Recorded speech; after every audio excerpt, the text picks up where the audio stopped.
I think one of the problems with the traditional press is that it's hard to know where their heart is, or like where they are on a topic. And so conversations with them have become a bit of a razor's edge, frankly. Well, they're also like deeply influenced by money.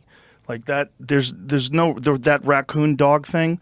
I guarantee you there are some people behind the scenes that are trying to come up with some sort of a plausible scenario that's alternative to the lab leak theory.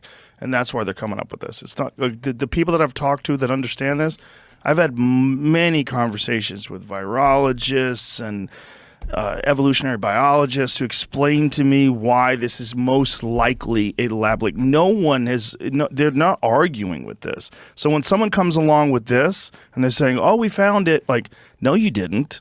No, you know you didn't. You're writing this article because you're being influenced to do so.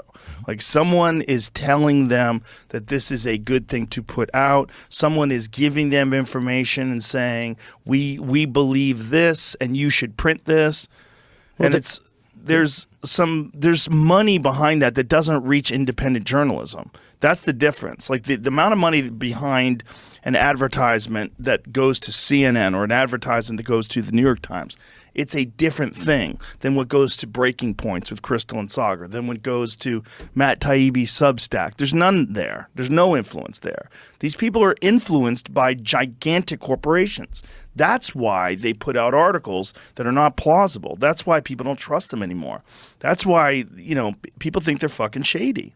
Yeah, well, you're right. They're incentivized by a whole set of things that are not obvious from the articles themselves. I'm a huge fan of what Sagar and Crystal have done and are doing.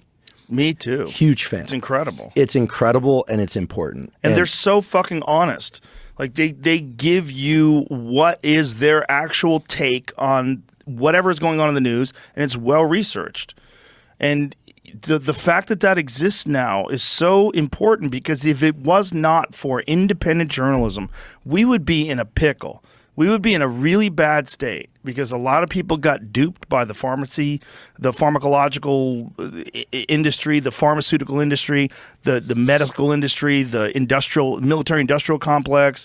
They've been duped by so many different companies and corporations that have a vested interest in getting one narrative out. And if you can get that narrative out through the traditional pipelines of mainstream media with no one fact-checking, no one interfering, no independent journalist saying, actually, that's not true at all. Here's why they did that. This was the influence. Here's where the money is. We have emails. We can show you they were influenced.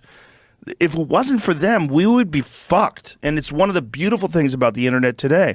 The internet today allows people like that to thrive, because these mainstream media corporations are so corrupt. They're so obviously indebted to the companies that pay for their advertising.